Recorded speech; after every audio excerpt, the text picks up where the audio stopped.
We are live.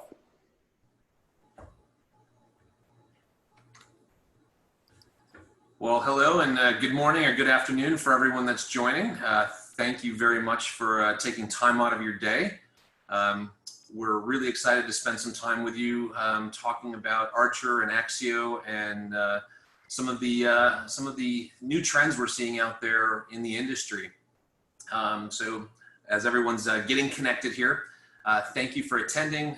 We hope that everyone is being safe and healthy given the overall world environment we're in. We got a great panel lined up. Today we're going to kind of have a discussion on the overall progression from compliance to maturing your overall security landscape. We'll talk a little bit about what's being done today, some relatively new white paper that came out from FERC, kind of how that shapes the conversation a little bit. But most importantly today, we'd like it to be very conversational. So for those of you that are connecting, and I'll probably say this a couple times throughout because we'll get some folks that'll join us here in a little bit. We want to make this very conversational, and we can do that a couple of different ways. As we're going through different topics and conversations today, don't hesitate to click the Q&A button at the bottom of your screen. Type in your questions or comments, and we'll get to them live in real time as well.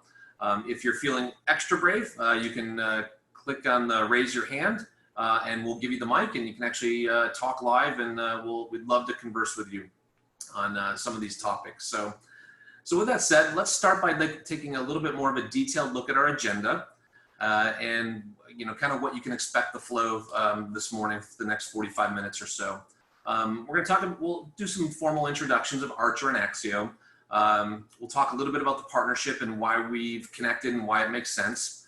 We're going to talk a little bit about current trends, evolving your cybersecurity program, and we'll do some of that through wrapping in a use case here at the end, just so you can kind of see conversationally how this would play out, really regardless of what solution you use, but obviously we'll use the Axio solution for us. So first and foremost, why don't we do some formal introductions of the panelists? You can see us all, but first of all, my name is Mark Brumsted. I work for Archer. I'm the Director of Client Relationship and Business Development here at Archer. So I get to work with our new business partners as well as our new clients that are coming on board here at Archer. So with that, I'll just kind of send it around the horn to David, Eric, Brendan, and Steve. Thanks, Mark. So hi, everyone. My name is David White. I'm the co-founder and president at Axio. I see some familiar names on the list today and some new folks. We're thrilled to be participating as a partner with Archer and look forward to spending some time with you today. Eric? Hi, Eric Cardwell. I'm a director of cyber risk engineering with Axio. And fairly new to the team, but I've been working in the energy consulting arena for many years and looking forward to working with Archer on this new partnership. Good afternoon, this is Brendan Fitzpatrick. I am the Senior Vice President in charge of partnerships and channel at Axio. And I'm excited about this webinar and the increasing opportunities that we'll have with Archer through this new partnership. I'm Steve Parker. I'm a managing partner with Archer. Strong background in the NERC SIP world, but I've also been doing work in the control space, and I've been leading, going back over a year, our interactions with Axio and getting to know their platform and how we can apply it to serve our clients. And very happy to be part of this webinar and being part of service offerings into the future of this partnership. Great, thank you all. Brendan, why don't you give a little bit more of a background? I think that we've got a good blend of folks on the call that have a familiarity with Archer, some with Axio. So let's maybe start with giving a little background on Axio. Sure. So Axio is a small company with about 34 employees. We started in 2013, and our sole focus is on cyber risk management and how to elevate that conversation to the business. We do that by providing the Axio 360 platform, which is a software as a service platform that allows clients and partners to measure the maturity of a cybersecurity program, help clients determine any unique exposures they have to cybersecurity, and then understand where they should be investing, be it in additional controls or insurance to address those concerns. So that's Axio. Great, thank you, Brendan. And I'll give a little bit of a background on Archer. So Archer was started, we're going on our 7th year. we were started by 4 partners, really focused in the compliance and security space in utility organizations. 3 of the 4 partners were actually ex-auditors within that space. And our company has really continued to grow and focused on new verticals, really still centered around compliance and security, oil and gas, water, mining, food processing, really staying with our theme though of operational technology and that space and the love of that space. You can see our individual disciplines. We've got 6 different disciplines that we work with many of our clients on. We work with them from really small task-oriented projects, longer-term projects, all the way through full staff augmentation in the utility space and compliance space. So that's Archer briefly. So maybe what I'll do is I'll kind of tie it together now, talking a little bit about the partnership centered around Axio and Archer. So we formalized our partnership with Axio this year. At Archer, we really align ourselves with best of breed solutions. And this does that for us, partnering with Axio. It brings a great solution along with our experts in the security and consulting space, which made this a great fit. We leverage the solution with our clients really to help them measure, track, and improve their actions centered around compliance and security, and really trying to bring them into a singular conversation. Brendan, if you want to add anything there as well. Yeah, sure. Axio has been around since 2013, and a lot of our existing platform users are utilities. So it made sense to augment the Axio bench and capabilities with another partner that has a lot of deep expertise in the compliance and the aspects that people need to be worried about when they have operations technology a little bit beyond the normal IT. So we're excited about this. Wonderful.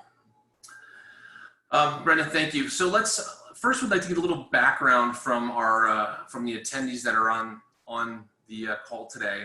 What are you working on that's important? So I just launched a poll. Would love for you guys to maybe answer, what is it that what's important to you today? What are you working on today? Whether it's, you're preparing for an audit, a mock audit, you're working on some proactive control implementations. And if you type other, there's probably lots of other things you're focused on, like COVID, for example. If you could in the Q&A section, that'll come back to all the panelists. What are you working on that you'd like us to be aware of as we kind of talk through this today? Feel free to type anything in the Q&A.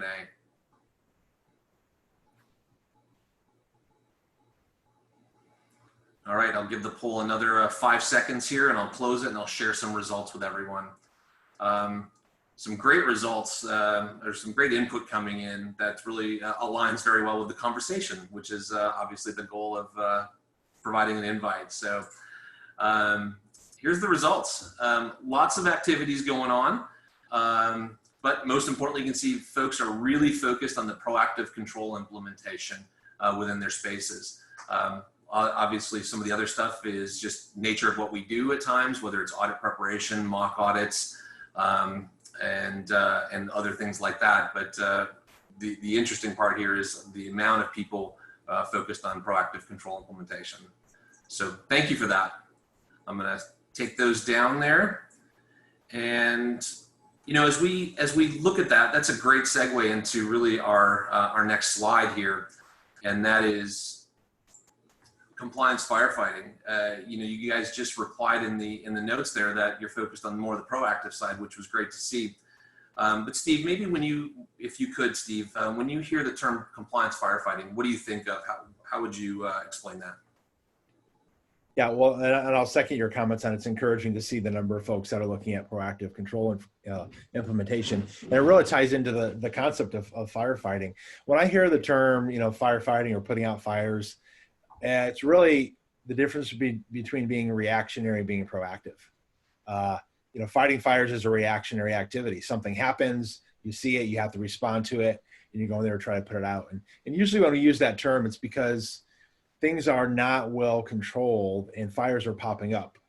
We're running around, putting around fires. That's not a good place to be. So really being in that proactive mode is where we should be. And, this is a theme that's come up in the industry over the past several years, has been this high-level discussion, kind of an aspirational goal of getting more towards controls. We've seen it with the NERC ICE program, and it's come up in other contexts. So really, the response to that is to put controls in place, as we're seeing, putting those controls in to prevent the fires instead of simply responding to them. Reduce the number of times you have to ring the bell and call the fire truck and go to put that fire out, and go into a more sustainable environment. Thanks, Steve. Eric, you want to chime in there as well?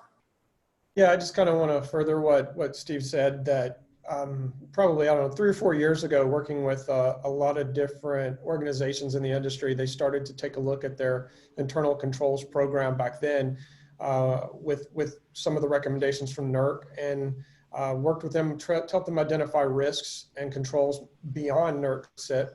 So I think by the old term from many years ago, implementing a culture of compliance and changing everyone's mindset. So you're not just trying to pass your audit, but you're trying to live this and really increase your cybersecurity posture. That prevents the firefighting. That helps be a tool against that, so you're not having to put out all these raging fires as they pop up.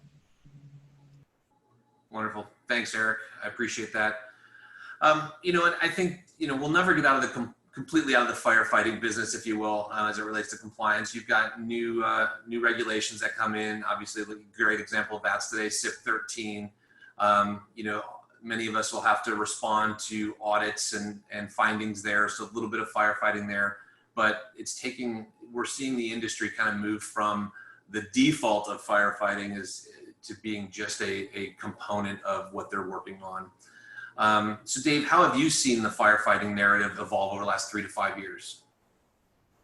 Thanks, Mark. I think that some people might listen to this conversation and think that we're sort of making organizations wrong for firefighting, but I actually think that firefighting is a really natural part of the introduction of any new compliance regime or change. And if you look at how a lot of these new compliance obligations come into play, they're a reaction by regulators, so they're a reaction by lawmakers to something that has happened that makes lawmakers concerned that we collectively are not doing the job we should be doing for managing risk. So you look at something like HIPAA.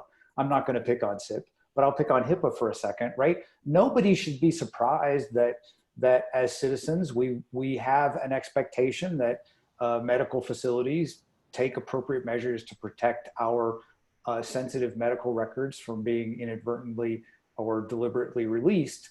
But it took a series of events and then a reaction by lawmakers to roll out a regulatory regime. So these regimes are introduced kind of as firefighting. They're firefighting that's a reaction to something that's happened or a series of events that have happened.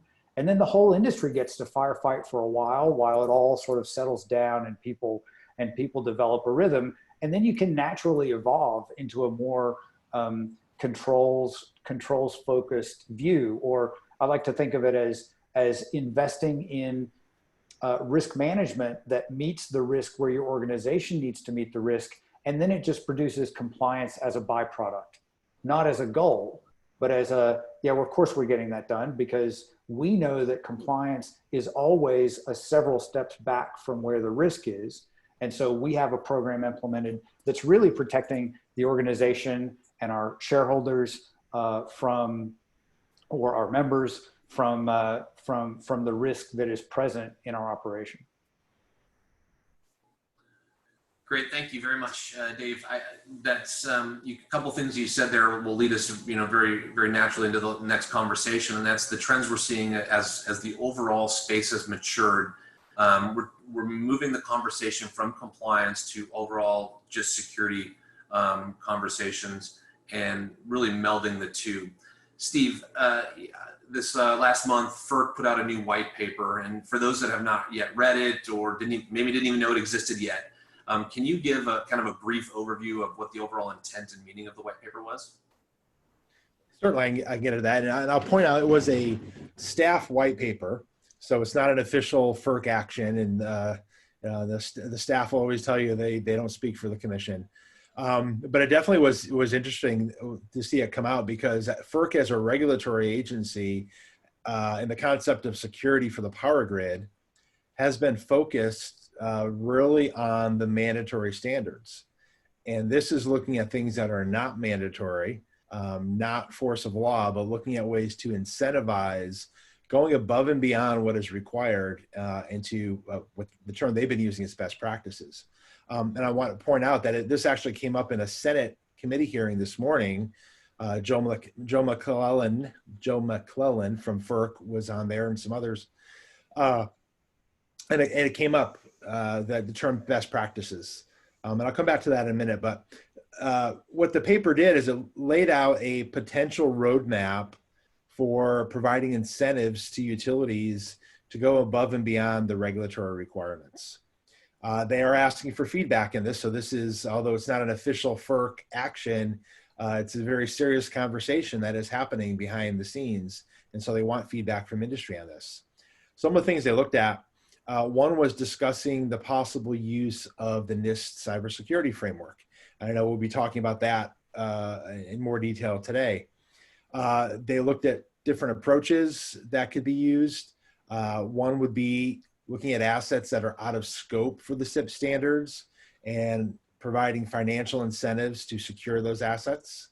Applying the NIST framework, as I mentioned, looking at perhaps early implementation of future standards where things have been applied or approved and an entity applies those controls ahead of the effective date, as well as moving things into higher impact categories. So for example, treating low impact assets as at the medium impact level and then receiving financial incentives for that. So there's a variety of things that they're looking at. I want to mention an interesting topic, that best practice term. In the white paper, they actually went back to Order 672, which was issued in 2006, which was the foundational order setting up the reliability standards. And in that order, FERC said that the standards that are developed or were to be developed by NERC did not have to follow best practices.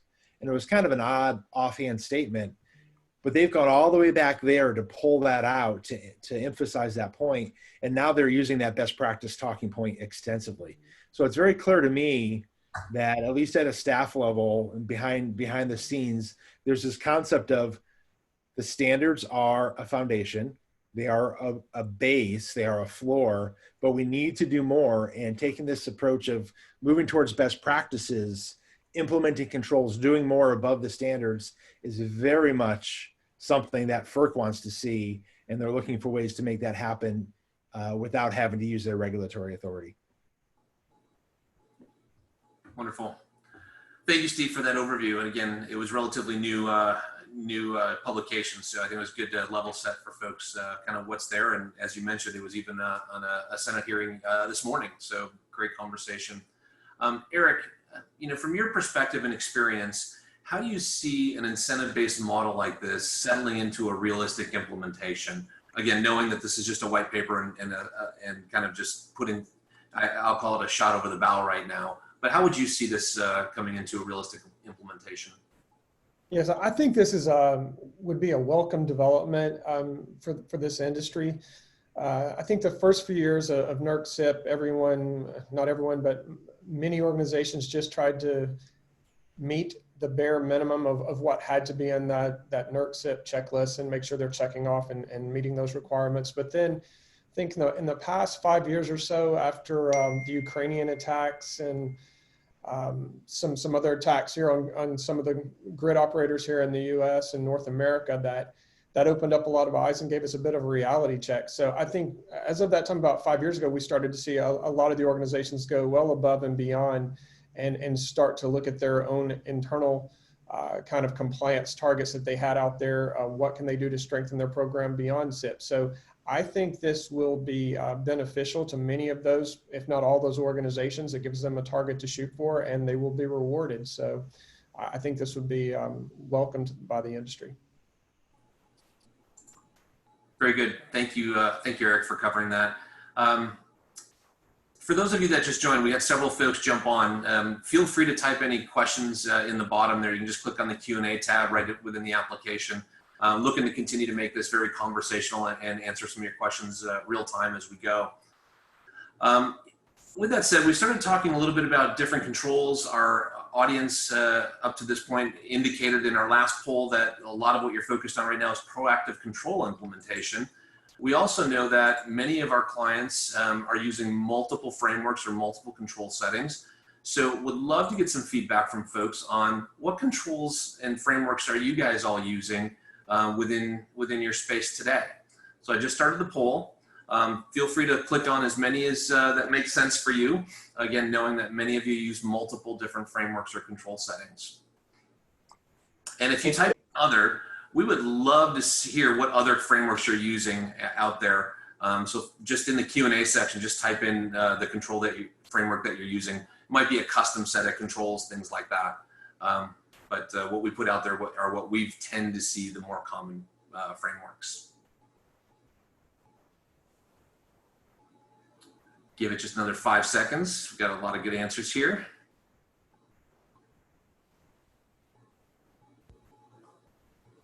All right, I'll publish the results.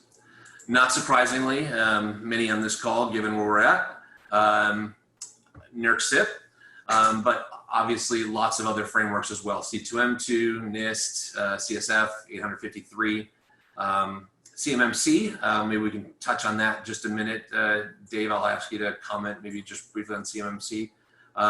One person put other, if you feel so inclined in the Q&A section, just let us know what that framework is there as well. So great feedback. And so Steve, how has the conversation about controls matured in the compliance space?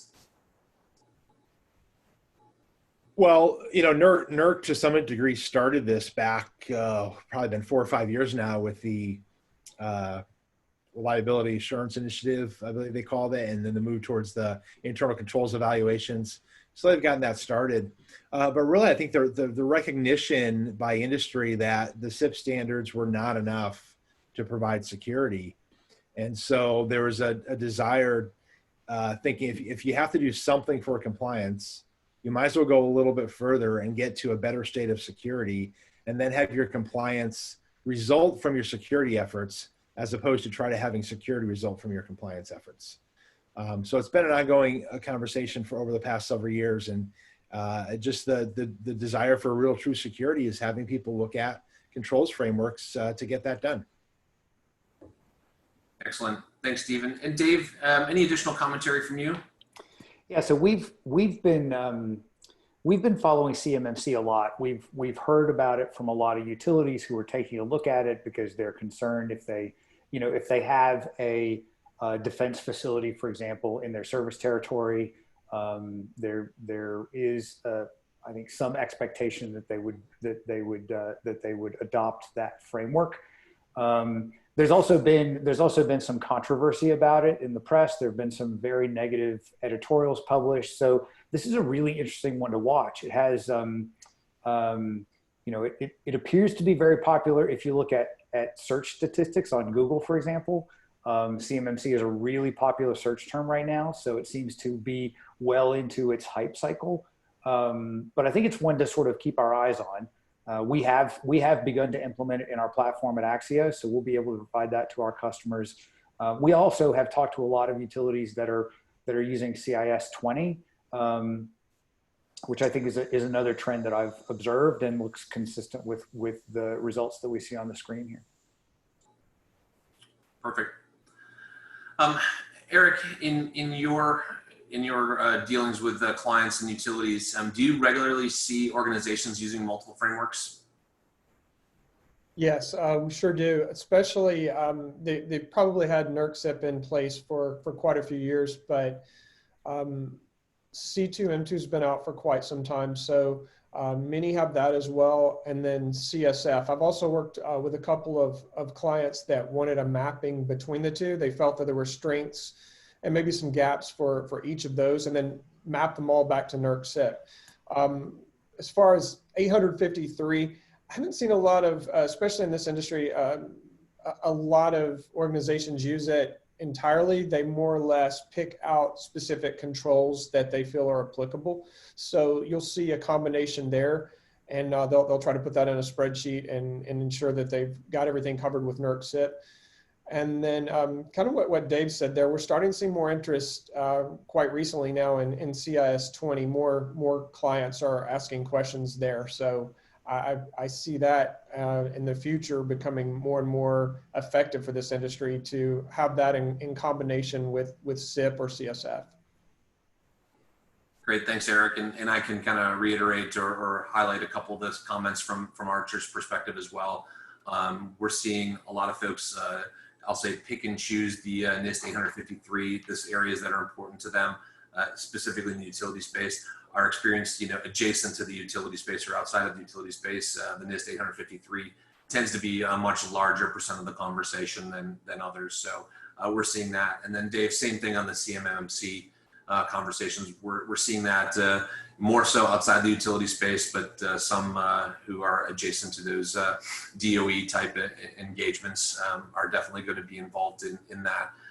Also, that was supposed to have been out earlier this year, but with COVID and a few other things happening, it's kind of continued to push out as they're continuing to do all of their due diligence in a way. So you're right, that one will be an interesting one to take to kind of watch come to fruition here over the next several months.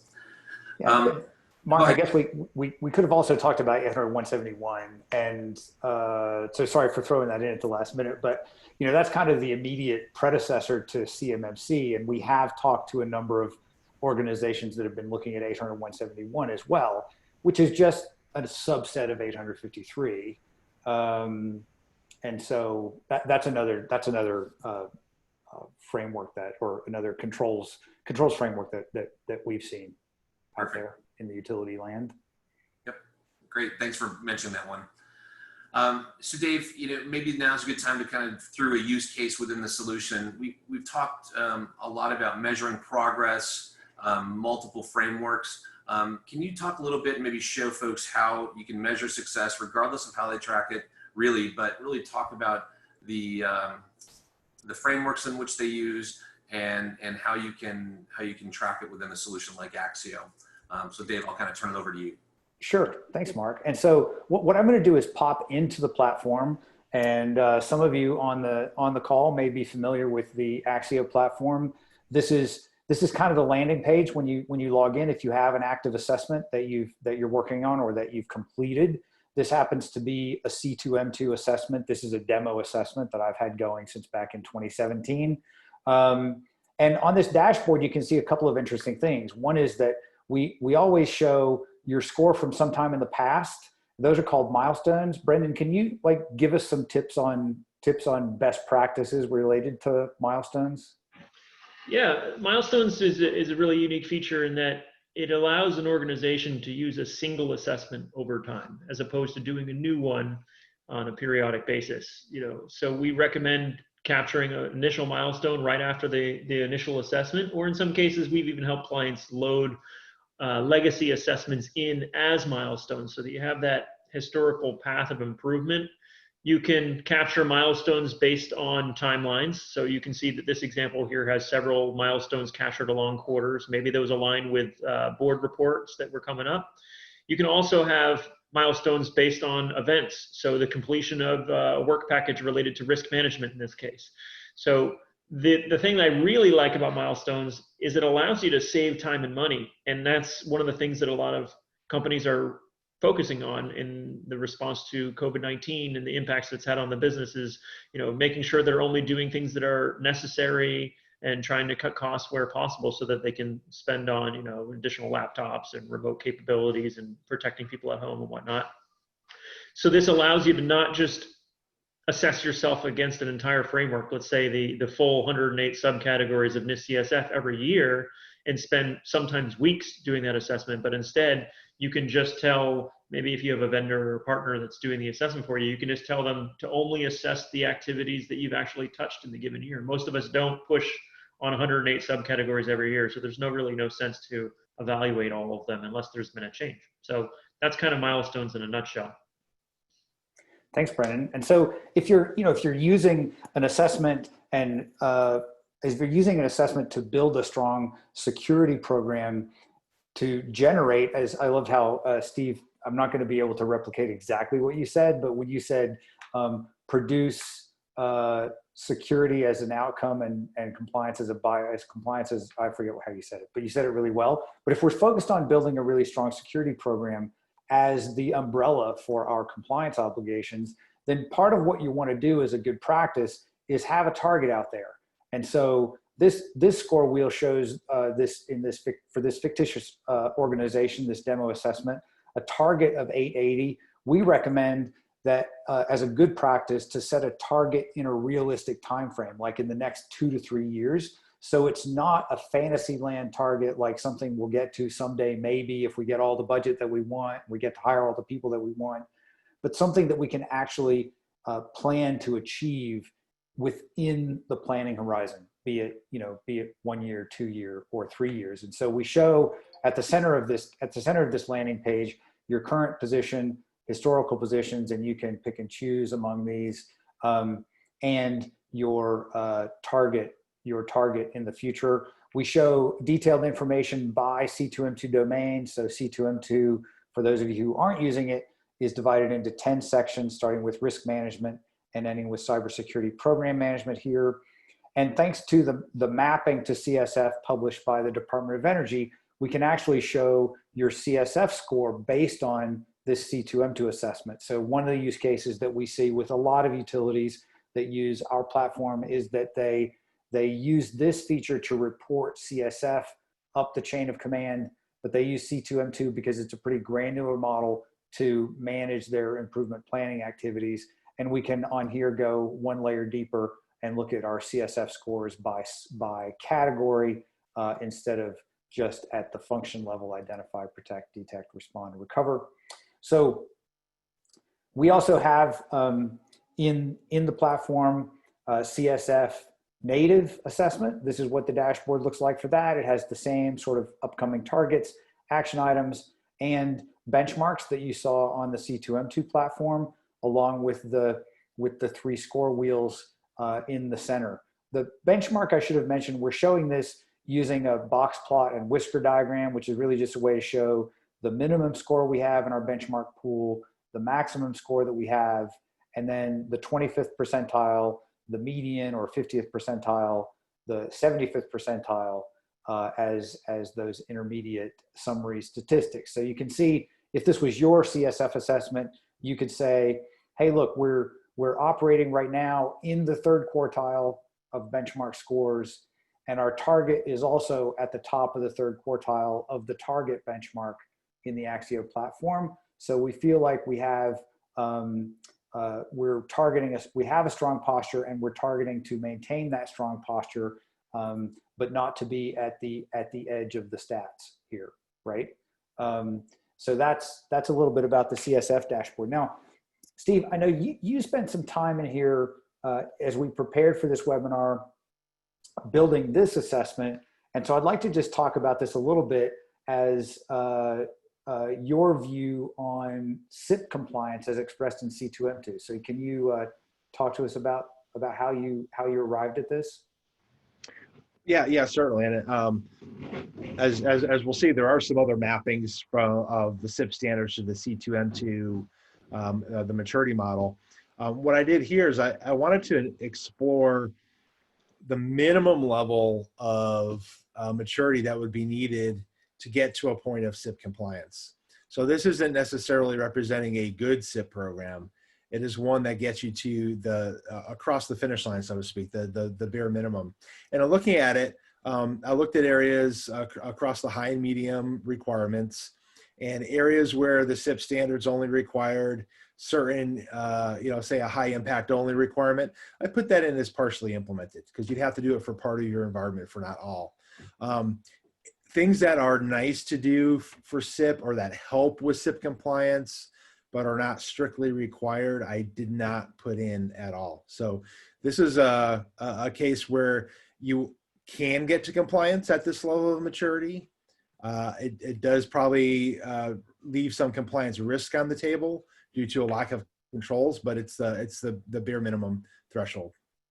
So this is like the current score then in this assessment is that sort of you're going to scrape your shins on the hurdle, but you're going to make it over kind of viewpoint on SIP compliance. Yeah, a lot of ad hoc. And for those that are familiar with the maturity model, the lower levels of maturity are where you're doing something on an ad hoc basis. So you might have one person who does it. You don't know how they do it. You just trust them to get it done. And so you can get to compliance, but there's a lot of risk over the long term. Correct. So scraping your knees across the finish line is probably an accurate assessment. Yeah. And so tell me, how did you build the target level in here? Is that sort of ideal or optimal?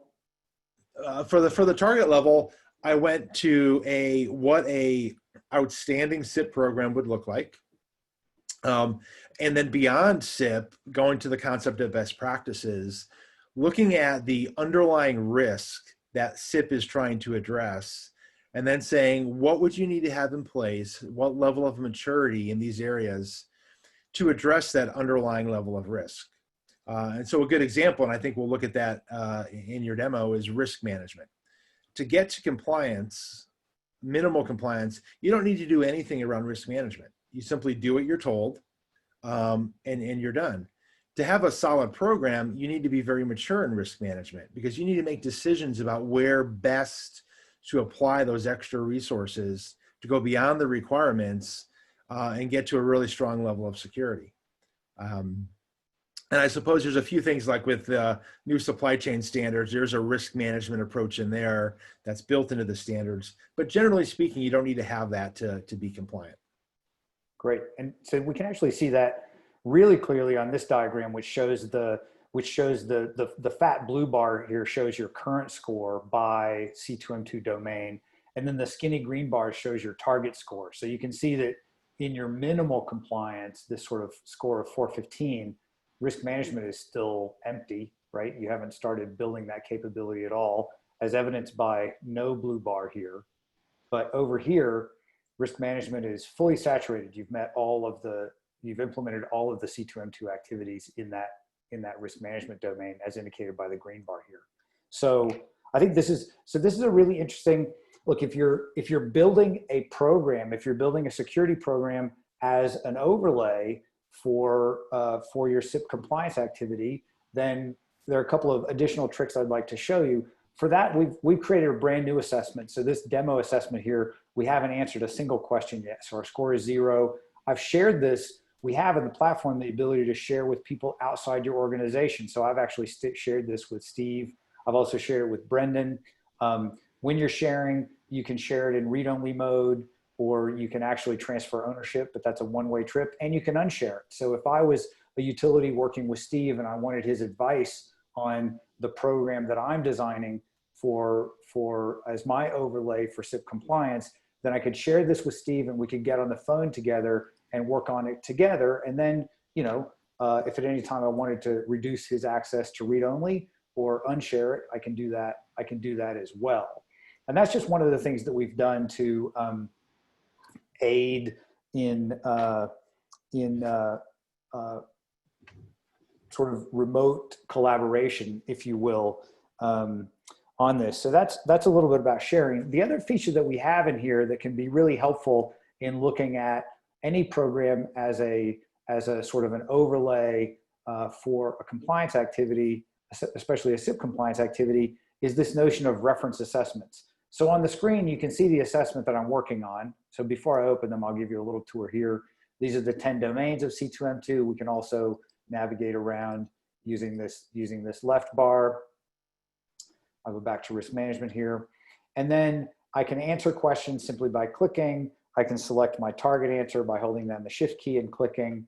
I can take notes and action items here. And if I am, in fact, remotely collaborating with Steve on this, I could take an action item to, consult with Sally on this, right?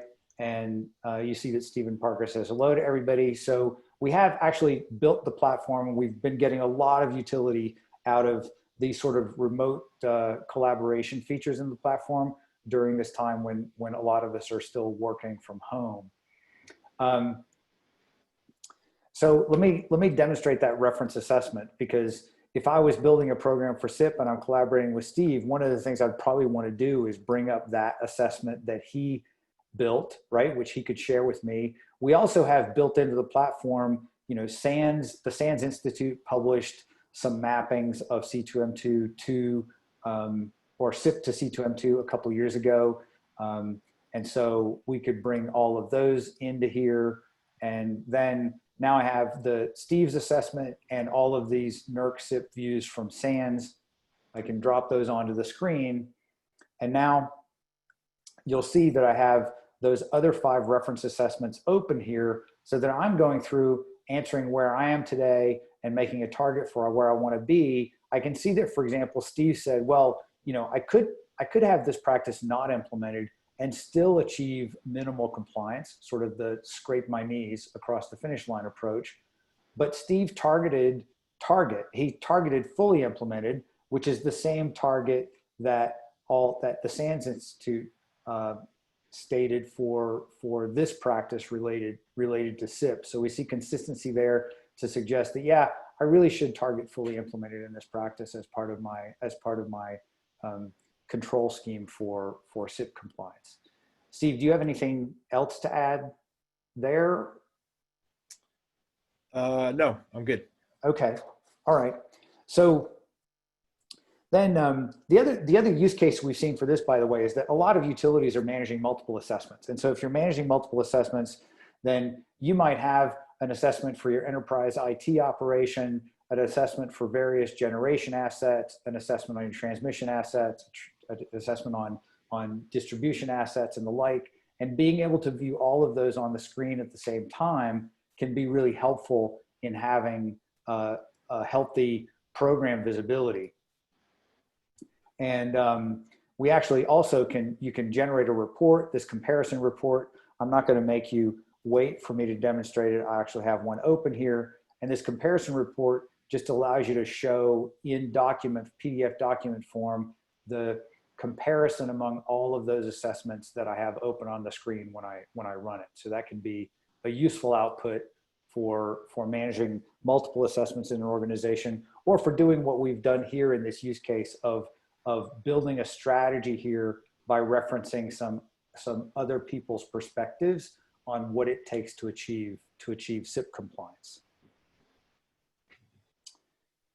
And then there are a variety of other reports that you can generate in here, including from an assessment. You can once it's complete, you can produce a derived CSF report from a C2M2 assessment, and that report looks exactly the same as our CSF native report. It's just built on that mapping, right? So that's another option here if you're reporting in CSF. And then I think another feature that we should talk about here momentarily, if you are one of those utilities that is running multiple assessments to keep track of your overall posture, then there is this aggregate dashboard that gives you a summary view of all of the assessments that you might be maintaining across your organization. So these are all C2M2 assessments. We have exactly the same feature available in the CSF or for the CSF. And then if this is your collection of assessments across your enterprise, this is actually an internal benchmark then for you for each one of the C2M2 domains. EDM is the supply chain risk management, external dependencies management domain in C2M2. And so if these were your assessments, you might say, wow, our median score is pretty low there across the enterprise. And in support of SIP 13, maybe there's some things we need to do at the enterprise level to bolster our supply chain risk management program. So that's a little bit about the dashboard. I'm going to drop back into this assessment that Steve built and go to a planning board. So this planning board allows you to build and revise and sort of game out a roadmap where any of the practices where you've set a target for improvement, if you haven't scheduled them, they show up in this column at the left. And then you can build a roadmap by dragging these tiles into the columns that you build up with schedules, and you can see the scores for achieving each one of these milestones. So this is, you see a cluster of risk management, a cluster of asset management, and then a cluster of identity and access management. Steve and I kind of built this with a quarterly improvement rhythm to ultimately achieve our target. You see the scores building over time. So that's a way to build, refine, and maintain your roadmap for improvement in support of your cybersecurity program. I did just want to quickly, I know we're running up here on time. I just quickly wanted to show a new feature that we just released actually this morning at Axio. So we talked earlier about that, and this is the CSF dashboard that we visited earlier. If we drop into a CSF assessment, you'll see the interface looks very similar. You can see the CSF outline here in the left column and across the top with the same, action items, threaded notes, an evidence tab if you want to collect evidence.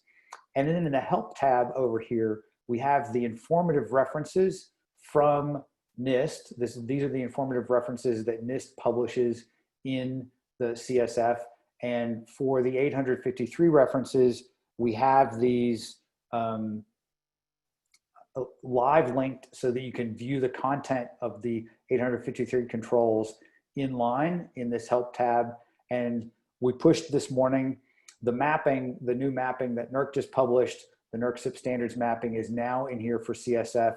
So you can read the SIP standard language and controls that NERC has mapped to each of the subcategories in CSF. So there's SIP2, two references actually from SIP2 that are associated with this first subcategory in identify under asset management. If we moved on to the next subcategory, we would see a different set of standards from SIP mapped to subcategory 3, for example, and additional or different set of the 853 controls that are available right in the platform. This makes it really easy when you're doing CSF planning and assessing to have access to those references to help you interpret the intent of CSF as you're going through the process. So with that, Mark, I'm going to hand it back to you to bring us to a close here. Wonderful. Thank you, Dave. And thank you really to all our panelists. As I wrap up here a little bit, first and foremost, if there's any questions that any of our attendees have, please feel free to type them in at the bottom. We'll answer them here towards the end. Want to make sure that we have an opportunity. Also, you see a way to reach out to us right on the board as well. So if there's any questions that we don't get to or you think of afterwards, you can always email us directly and we'll get right with you. First of all, Stephen, Brendan, David, and Eric, thank you guys very much for kind of walking us through. We've seen a lot of changes in the industry, both in the terms of maturing, the industry as a whole maturing, conversations moving from just compliance to overall security with compliance just as a natural byproduct. We talked a little bit about how some of the organizations like FERC are furthering that conversation and getting us out of the firefighting conversation, knowing that it's still a very important part and natural part of what we will ultimately be doing. And then obviously walking through the application a little bit more to see how someone can hopefully automate what they're trying to accomplish. Organizations are increasingly complex, increasingly virtual, and have a lot in the way of really trying to report and track their success. And I think what you were able to show within the Axio solution obviously accomplished that as well. We'll kind of end here with one last poll, if you don't mind. We're always looking to get some feedback from everyone. So if you wouldn't mind just kind of letting us know here. I won't be sharing these results at the end, but if you can just go ahead and give us some feedback. Would love to have some feedback from you all. And again, you can always email us directly and give us some direct feedback and or conversation there as well. So with that, I'll kind of wrap up here and thank everyone for their time. We appreciate you all attending. We're going to have several more sessions in the months to come, and we look forward to talking with you more in the near future. So thank you all very much. Have a great rest of your day. Appreciate it.